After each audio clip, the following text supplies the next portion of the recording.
Hello student, this is Nitesh sir. आज हम सीखेंगे hidden adjustment of final account. तो वीडियो के एंड तक बने रहिए।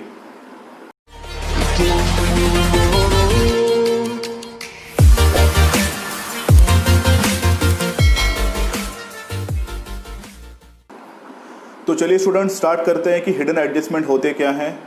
पिछले लेक्चर में हमने सीखा था कि नॉर्मल एडजस्टमेंट क्या होते हैं, और नॉर्मल एडजस्टमेंट मोस्टली आपको आपके जो सम का बॉक्स होता है ट्रायल बैलेंस उसके नीचे आते हैं, और ये जो हिडन एडजस्टमेंट होते हैं वो आते हैं ट्रायल बैलेंस के अंदर, और बेसिकली किसी भी नाम के आगे ब्रैकेट्स में आते हैं। ओके, तो ये भी हिडन एडजस्टमेंट होते हैं। जैसे हम ट्रीटमेंट नॉर्मल एडजस्टमेंट को देते हैं वैसे ही ट्रीटमेंट हमें हिडन एडजस्टमेंट को देनी है। बस फ़र्क इतना ही है कि हमें इसमें कैलकुलेशन करना पड़ता है। तो आओ देखते हैं डिटेल में हिडन एडजस्टमेंट होते क्या हैं। तो सबसे पहला है, देखिए, salaries and rent paid for 10 month. Okay, मतलब हमने सैलरी पेड की है फॉर 10 मंथ। अगर आप नोटिस करोगे तो हमारा अकाउंटिंग ईयर कितना महीने का होता है? 12 मंथ। आपने सिर्फ 10 मंथ की सैलरी पे की है, मतलब आपने 2 महीने की सैलरी पे करना बाकी है। तो इसका कैलकुलेशन आप करोगे कैसे, आओ देखते हैं। देखिए, सपोज सैलरी है 2000 रुपये।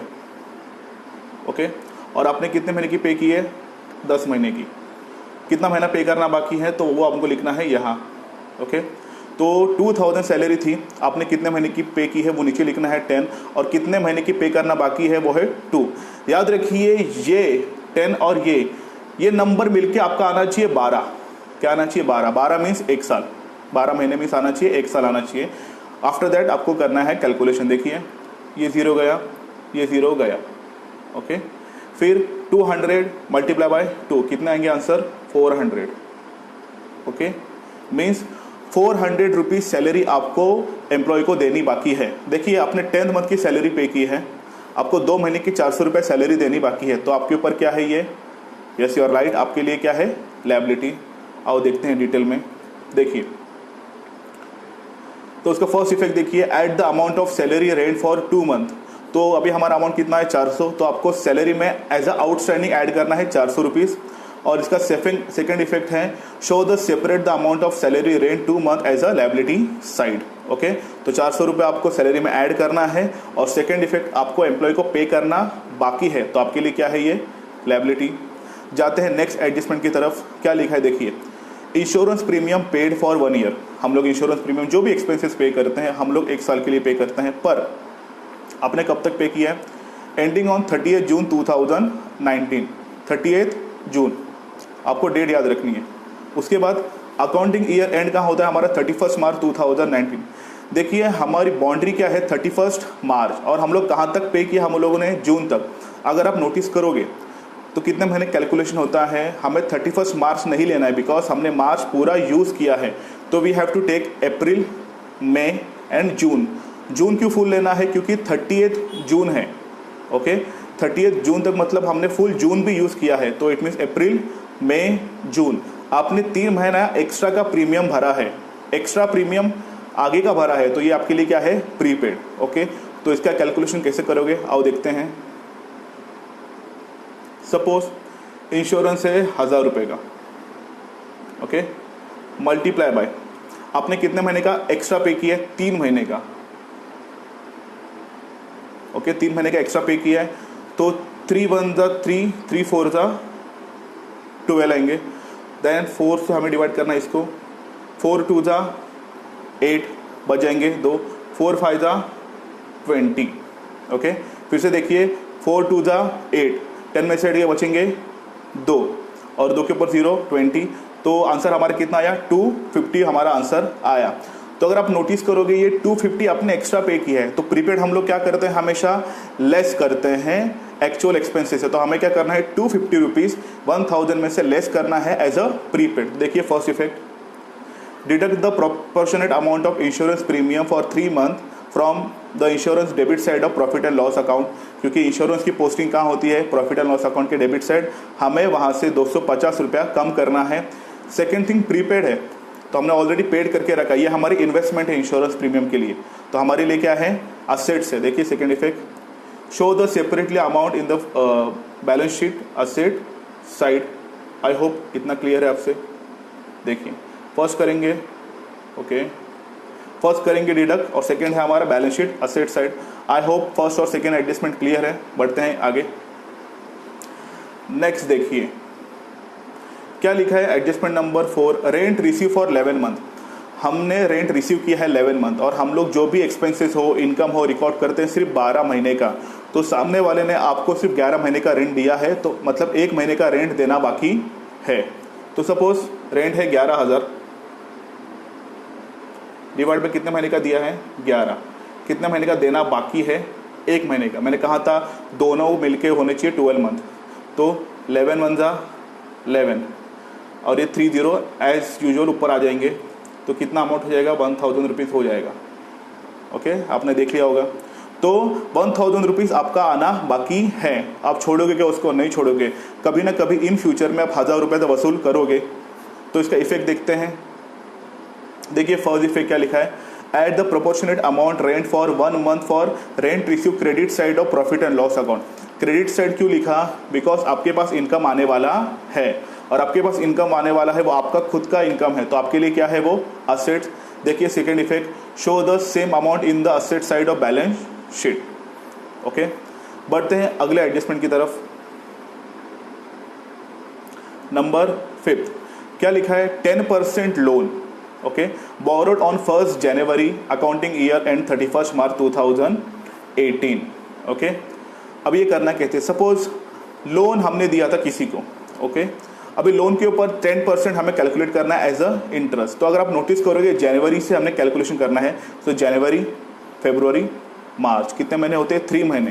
तो आप देखते हैं कैलकुलेशन। सपोज लोन अमाउंट है आपकी 10,000 रुपीज़, मल्टीप्लाई बाय कितना टक्का है 10%, और टक्का हमारे से डिवाइड होता है 100 से, मल्टीप्लाई बाय कितने महीने के लिए है वो, तो 3 महीने हैं। ओके, तो करना कैसे है, 3 1 जा 3, 3 4 जा 12। ओके, ये 0 गया, ये 0 गया, ये 0 गया, ये 0 गया, कितने बचे 1000 रुपीज़। तो 4 से हम लोग 1000 को डिवाइड करेंगे, 4 2 जा 8, बचेंगे 2, 4 5 जा 20 और ये 0 का 0। तो हमारा आंसर कितना आएगा 250। कितना आंसर आएगा 250। तो लोन के ऊपर 250 रुपीज़ हमारे पास आना बाकी है। तो हमारे लिए क्या है, इनकम है। और इनकम हम कहाँ रिकॉर्ड करते हैं, प्रॉफिट एंड लॉस अकाउंट के क्रेडिट साइड। देखिए, ये देखिए, show the amount of interest receivable investment in the 3 month as a credit side of profit and loss account. तो प्रॉफिट एंड लॉस अकाउंट में आपको वो अमाउंट 250 नोट डाउन करना है। फिर आपके पास पैसा आने वाला है। तो सेकंड इफेक्ट कहाँ जाएगा, at the amount of interest receivable on investment assets side. I hope ये एडजस्टमेंट क्लियर है। जाते हैं नेक्स्ट एडजस्टमेंट की तरफ। देखिए नंबर 6 है 16% इन्वेस्टमेंट परचेज ऑन 1 जनवरी 2019। देखिए इन्वेस्टमेंट है, आपने इन्वेस्टमेंट करते हैं, मतलब हमारे लिए क्या है, असेट्स है, उसके ऊपर इंटरेस्ट मिलने वाला है। आओ देखते हैं कैसे। फिर से देखिए, सपोज इन्वेस्टमेंट का अमाउंट है 5000 लेते हैं। ओके, और टक्का कितना है 16%। और कितने महीने के लिए, जनवरी से मतलब 3 महीने के लिए होंगे, बरोबर। देखिए 5000 सपोज इन्वेस्टमेंट अमाउंट 16% है, 3 महीने हैं। तो सबसे पहले हम लोग क्या करेंगे, ये 2 0 कट कर लेंगे। फिर 3 1 जा 3, 3 4 जा 12, 4 1 जा 4, 4 4 जा 16। तो हमारे पास क्या बचे, यहाँ पे 50 बचे और यहाँ पे 4 बचे। अगर हम लोग 50 × 4 करेंगे तो कितना आएगा 400, 4 5 जा 20, मतलब 200 रुपया हमको इन्वेस्टमेंट के ऊपर इंटरेस्ट मिलने वाला है। ओके, तो इसका इफेक्ट कहाँ आएगा, देखिए 200 मिलने वाला है। तो इफेक्ट देखिए इसका, first effect, show the amount of interest receivable investment in the credit side of profit and loss account, because आपने जो इन्वेस्टमेंट की थी उसके ऊपर आपको इंटरेस्ट आ रहा है। सेकेंड इफेक्ट, पैसा आ रहा है, तो आपके लिए क्या है, यस यू आर राइट, आपके लिए है असेट्स। तो इन्वेस्टमेंट में जाके हमें उतना वैल्यू क्या करनी पड़ेगी, ऐड करनी पड़ेगी। तो add the amount of interest receivable in the investment balance sheet assets side. तो आपका जो 5000 इन्वेस्टमेंट था उसमें आपको 200 ऐड करना है। तो इन्वेस्टमेंट के आउटर कॉलम में कितने आएंगे, 5200। बढ़ते हैं आगे की तरफ।